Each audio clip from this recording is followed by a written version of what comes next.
The Power of Memoir, How to Write Your Healing Story, and written by Dr. Linda Joy Myers. Welcome to the show, Linda.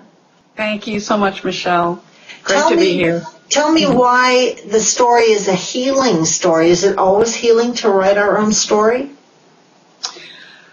Well, you know, there's hidden benefits in writing our story. We may start off wanting to write a humorous story or leave a legacy for our children, and we aren't really necessarily thinking of healing.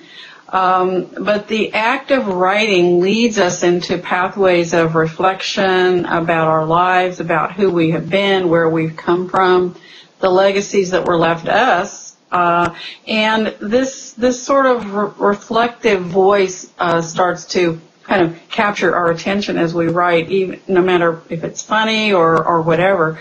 And so healing can mean transformative. It can mean giving us new insights. It doesn't have to mean that something is terribly wrong. But on the other hand, there's been a lot of studies done about the healing power of writing, and it actually helps to heal physical problems such as arthritis, asthma, chronic fatigue. So there's this whole range of conversation about the healing power of memoir writing.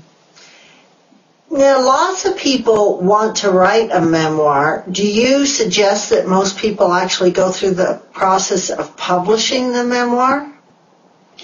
Well, you know, a lot of people want to write and want to be published that I end up talking to. They get kind of ahead of themselves sometimes and get all tangled up and worried about the publishing process, or if they should publish these accusations against their family. Perhaps they ended up writing exposés as secrets and so on.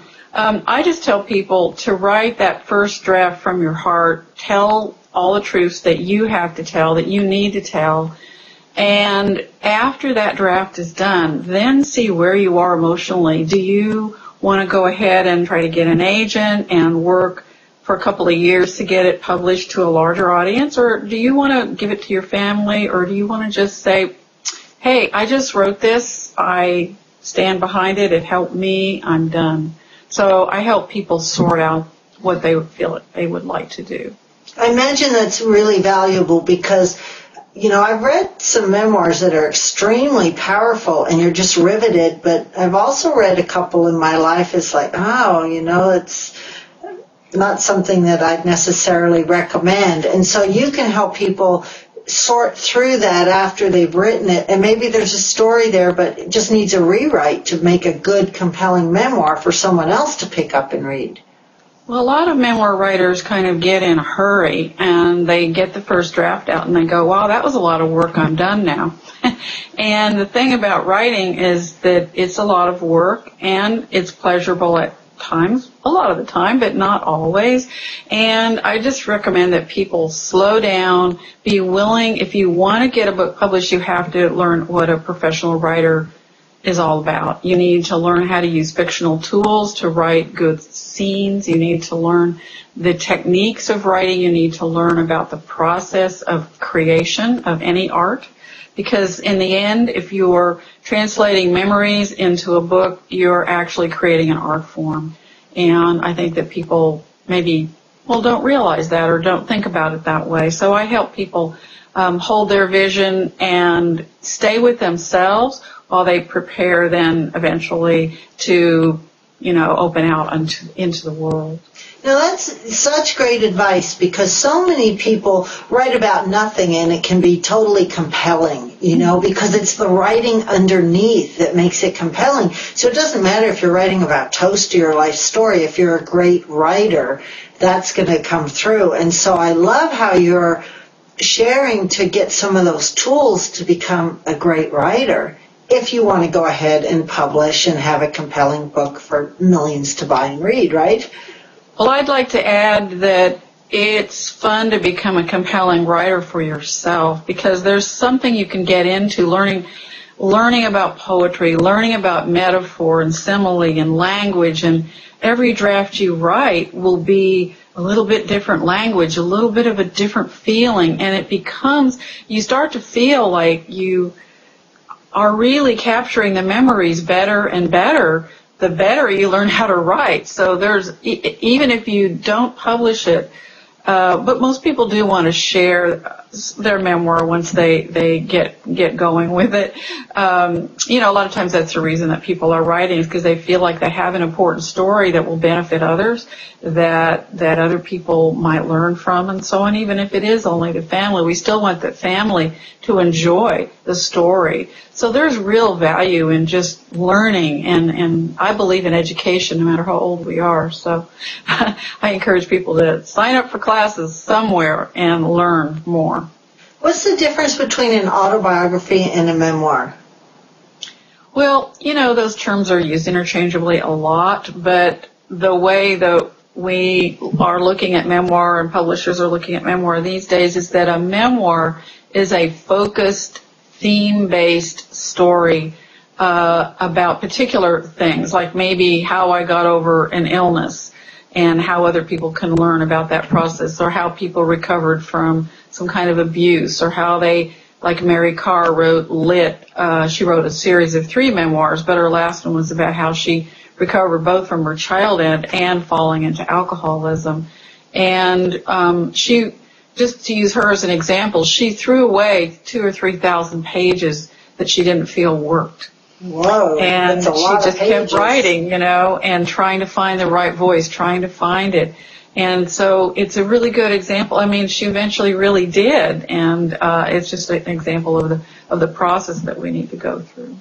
Do you recommend that if people don't find an agent that they should self-publish, or is that an idea that maybe if you can't find an agent, there won't be room for your book? There's so much out there. Tell me how you view all that. No, it's such a conversation everyone's having. For one thing, traditional publishing is changing every 10 minutes, and so just sign up for tomorrow's news, and you'll see something new. Any publishing in general is changing. Things have changed since I published Don't Call Me Mother, my own memoir, and that was in 2005. And things have changed since last year even. So there's so many ways to get published. To publish yourself is one of them. You can set up your own publishing company and become an independent publisher yourself, which is what I've done for a couple of books. You can go through these self-publishing companies. A warning, they will take lots of your money, but it's actually an inexpensive way to do it book by book if you don't have that many copies that you'd like, and they do a fine job. I've had students use Lulu.com and some other like CreateSpace through Amazon. Mm-hmm. Now there's everyone suggests you can blog your book. You can create a blog for nothing for free. And, of course, after you edit it, you can put some of your book chapters up there. And there are publishers and agents looking on the web for interesting memoirs, and sometimes they find people that way. There's a self-publishing online, I don't know what you call it, magazine, I think, called Scribd, SCRIBD. People are uploading things there and getting thousands and thousands of hits where people are reading their first chapter, and agents and publishers go there too. And look, I could go on, but those are just some examples of how people can get their work out there. There's online magazines.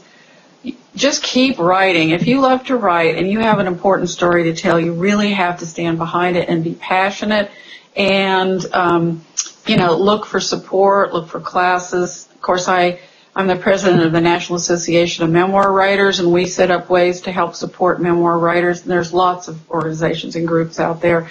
And the internet, I mean, there's everything. Look, we're going to be on the internet. So there's just so much available. Absolutely. You've given so much food for thought, but really I think the message today is to write. Start writing and then write some more. Right, keep writing, and as I say to all memoir writers as part of National Association of Memoir Writers, we have a phrase, be brave, write your stories.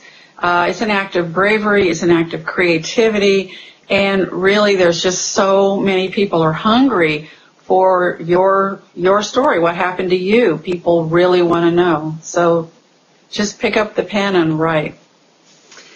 My guest today has been Linda Joy Myers, The Power of Memoir, How to Write Your Healing Story.